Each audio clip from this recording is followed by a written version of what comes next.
नमस्कार दोस्तों, इस वीडियो में आपका हार्दिक स्वागत है। मैं हूं पत्रकार योगेंद्र योगी। दोस्तों, आप किसी भी काम से या आपका कोई परिवार का सदस्य है, किसी भी काम से घर से बाहर निकलता है तो यही उम्मीद करता है कि घर पर सही सलामत अपना काम पूरा करने के बाद वापस आ जाएंगे। चाहे आप बस से यात्रा कर रहे हो, चाहे आप अपने निजी वाहन से यात्रा कर रहे हो, तो आप तो उम्मीद यही करते हैं कि आप जो जिस तरह से जा रहे हैं उस तरह से सकुशल वापस घर पे लौटेंगे। लेकिन दोस्तों, इस बात की कोई गारंटी नहीं है कि आप यदि घर से बाहर निकले हैं, आप चाहे वो निजी वाहन से निकले हैं, चाहे आप बस से यात्रा कर रहे हैं, तो वापस आप सही सलामत घर पहुंच जाएंगे। कम से कम भजन लाल की जो सरकार है, राजस्थान की जो भाजपा की सरकार है, वो इस बात की गारंटी आपको नहीं दे सकती कि किसी के साथ कोई हादसा नहीं होगा, सड़कों पे नहीं होगा, सार्वजनिक वाहनों में नहीं होगा। आप यात्रा करने जाएंगे, उसके बाद आप वापस कैसे आएंगे, आपके साथ कोई हादसा नहीं होगा। इस बात के लिए सरकार जिम्मेदार नहीं है। सरकार की कोई जिम्मेदारी नहीं है दोस्तों कि आपकी सुरक्षा की, आपकी संरक्षा का ध्यान रखें। आप सड़कों पर निकलें तो आप वापस अपने गंतव्य से वापस आप पहुंच जाएं। ये जिम्मेदारी मौजूदा सरकार की दोस्तों कहीं भी नज़र नहीं आती है।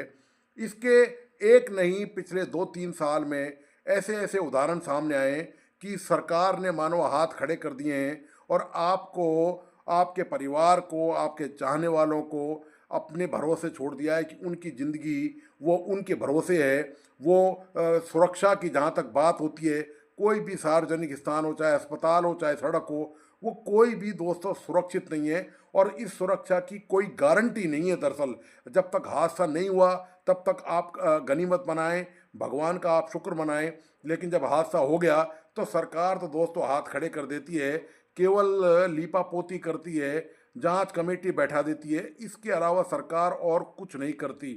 दोस्तों, जैसलमेर ज़िले के नाचना से अहमदाबाद के बीच एक स्लीपर कोच में आग लग गई और इस आग में एक आदमी की मौत हो गई और 9 यात्री घायल हो गए। ये हादसा एसी की जो वायरिंग थी उसके शॉर्ट सर्किट होने के कारण हुआ। और ये जो निजी बस थी, इसमें कुल 16 यात्री सवार थे। हादसे के दौरान सभी नींद में थे। पीछे बैठे यात्रियों ने चालक को बस रोकने के लिए कहा, लेकिन दोस्तों वह बस को भगाता रहा। गुजरात बॉर्डर पार कर नेनवा गांव तक ले गया और वहां तक, जब तक बस दोस्तों पूरी तरह से आग घिर चुकी थी। यात्रियों ने जैसे तैसे अपनी जान बचाई, बचे हुए यात्रियों ने, वरना और भी बड़ा हादसा हो सकता था। आपको याद होगा कि इससे पहले 14 अक्टूबर 2025 को जोधपुर जैसलमेर हाईवे पर बस में आग लगने से 19 यात्रियों की जिंदा जलने से मौत हो गई थी। इनमें से 10 लोगों की और मौत हुई बाद में, उपचार के बाद। ये हादसा दोस्तों इस तरह से हुआ। और मैं आपको बता दूं कि इसी तरह से 8 अक्टूबर 2025 को दूदू के सांवरदा में सड़क के किनारे खड़े गैस सिलेंडर से भरे ट्रक में पीछे से टैंकर के घुसने से भीषण आग लगने की घटना हुई थी। उस आग में 200 सिलेंडरों में विस्फोट हो गया था और उस आग में 20 लोग उसमें दोस्तों, ये जो विस्फोट हुआ था इसमें, इसके अलावा एक जो और हादसा हुआ था वो हुआ था 20 दिसंबर को। ये 20 दिसंबर 2024 की बात है। अजमेर रोड पर डीपीएस कट पर गैस टैंकर के ट्रक से टकराने के बाद भीषण आग लग गई थी और आग में 40 वाहन चपेट में आए थे। उसमें 20 लोग जिंदा जल गए थे। ये दोस्तों अग्नि दुर्घटनाएं हैं, ये सार्वजनिक रास्तों पे हुई हैं, चलते हुए वाहनों में हुई हैं। ये जो जैसलमेर वाली दुर्घटना हुई थी दोस्तों, उसके बाद राजस्थान की सरकार को लगा कि मामला कुछ गंभीर है, तो ट्रांसपोर्ट डिपार्टमेंट ने, परिवहन विभाग ने निजी जो ऑपरेटर हैं, बस ऑपरेटर हैं, उनके खिलाफ कानूनी कार्रवाई स्टार्ट कर दी और उनकी धरपकड़ की गई। और जो मॉडिफाइड, जिस तरह से वो बसों को मॉडिफिकेशन कराते हैं, जो जहाँ से मॉडिफिकेशन कराते हैं, उनकी जांच की गई कि उनके पास पूरी वैधानिक, पूरी कानूनी प्रक्रिया का उन्होंने पालन किया है कि नहीं किया, और बसों के अंदर क्या क्या सुरक्षा होनी चाहिए अग्नि से बचाव के लिए, दुर्घटना के समय आपात स्थिति के लिए बचाव के लिए किन किन बसों में ये सुविधाएं हैं और किन में नहीं हैं। तो इस तरह का अभियान चलाया गया और थोक के भाव में बड़ी संख्या में परिवहन विभाग ने पूरी फुर्ती दिखाते हुए अपनी ड्यूटी को अंजाम देते हुए कार्रवाई करना शुरू किया। तो इसका नतीजा ये हुआ कि प्रदेश के जो ऑपरेटर थे, निजी ऑपरेटर, बस ऑपरेटर, उन्होंने दोस्तों हड़ताल कर दी। और हड़ताल कर दी तो हड़ताल इतनी ज़बरदस्त थी कि पूरे प्रदेश में पूरा परिवहन जो है वो ठप हो गया। जो यात्री थे वो इधर से उधर अटक गए और वो बड़े बहुत ही परेशानी का उनको सामना करना पड़ा। हालत ये हो गई कि सरकार के सामने कोई रास्ता नहीं रह गया। आखिरकार सरकार को बैक फुट पर आना पड़ा और ये जो परिवहन विभाग ने जो सख्ती दिखाई थी उसको मजबूरन वापस लेना पड़ा।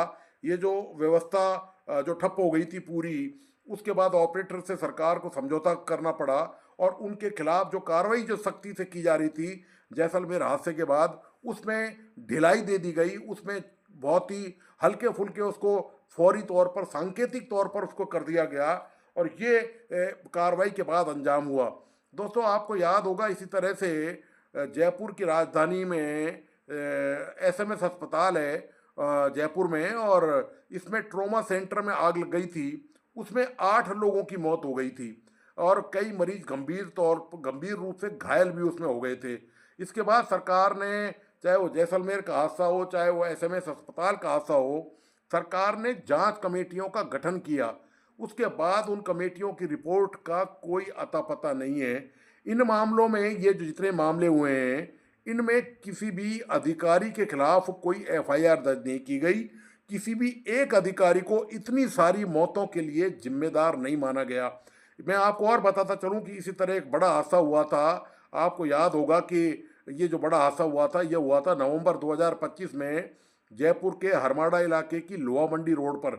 यहाँ पर 100 की स्पीड में एक डंपर ने, जिसको बताया जाता है कि वो भयंकर, उसने शराब पी रखी थी और वो एक के बाद एक गाड़ियों को रौंदता हुआ चला गया। इस हादसे में 14 लोगों की मौत हो गई थी और 10 लोग घायल हो गए थे। इसके बाद भी यही हुआ कि आरोप प्रत्यारोप लगते रहे। जिम्मेदारी जो है वो एक से दूसरे पर डालने का काम जो अक्सर सरकार में होता रहता है, वही किया गया। दोस्तों आम आदमी की ज़िंदगी की सुरक्षा की गारंटी की जहाँ तक बात है, इन हादसों ने दोस्तों बिल्कुल साफ कर दिया है कि मौजूदा भजनलाल सरकार इन हादसों के प्रति कितनी जिम्मेदार है।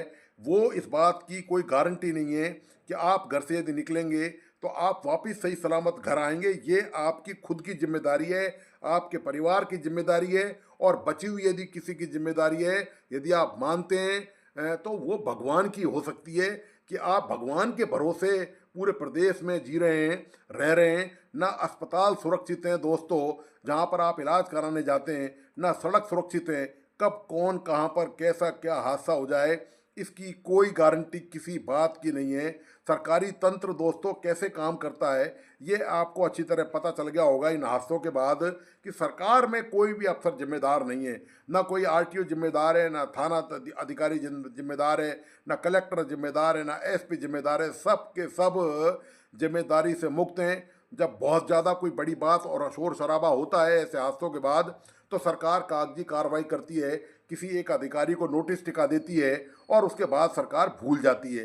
तो फिर ये हादसे होते रहते हैं, फिर ऐसे हादसों की पुनरावृत्ति होगी। इस नहीं रुकने की कोई गारंटी बिल्कुल नहीं है। यही सरकारों का हाल है, राजनीतिक दलों का हाल है। सत्ता में आने से पहले आपकी सुरक्षा, आपके भविष्य, आपके विकास की बात करते हैं, लेकिन जैसे ही सत्ता में आते हैं तत्काल वो बंदर की तरह गुलाटी खाते हैं, गिरगिट की तरह अपना रंग बदल लेते हैं और उनके रंग में और जो पिछली सरकार थी उनके रंग में दोस्तों कोई अंतर नहीं होता। सब दोस्तों ऐसे मामलों में एक ही थैली के चट्टे बट्टे नजर आते हैं। आम लोगों की जिंदगी की किसी को परवाह नहीं है, आम के स्वास्थ्य की किसी को परवाह नहीं है। सरकारें वैसे ही कोई सुविधा नहीं दे पाती हैं। वैसे ही आप जानते हैं कि प्रदेश में ट्रांसपोर्ट की हालत ख़राब है। आप जाएंगे, आपको घंटों इंतजार करना पड़ेगा। आपको गंतव्य स्थान पर जाना है, आपको किसी इमरजेंसी में जाना है, आपको घूमने जाना है, तो इतना आसान नहीं है कि आप आसानी से कोई आपको बसों की सुविधा मिल जाए, आपको ट्रेनों की आपको सुविधा मिल जाए आपको। और इसके अलावा अस्पतालों की आप हालत आप जानते ही हैं कि वहाँ किस तरह का इलाज होता है। सबके सब भुगतभोगी हैं। राज्य में शायद ही कोई ऐसा परिवार या कोई व्यक्ति होगा जिसको इस बात का अनुभव नहीं होगा कि सरकारी अस्पतालों में उनके साथ क्या होता है, उनके मरीजों के साथ क्या होता है। ये दोस्तों सब जानते हैं। ये तो एक अलग बात है कि उनका उपचार कैसे क्या होता है, उनकी जान दांव पर लगी रहती है, ये सबसे महत्वपूर्ण बात है दोस्तों। और इस बात की भी उनकी खुद की जिम्मेदारी है कि वो अपना इलाज कराने जाएं तो अपनी कम से कम ऐसे हादसों में जान गंवा के नहीं आए। ये सरकार की जिम्मेदारी नहीं है दोस्तों। तो दोस्तों, आपको आज का विश्लेषण कैसा लगा, प्लीज़ अपने लाइक एंड कमेंट के साथ बताइए। इस वीडियो को अपने दोस्तों और परिजनों को शेयर करना नहीं भूलें।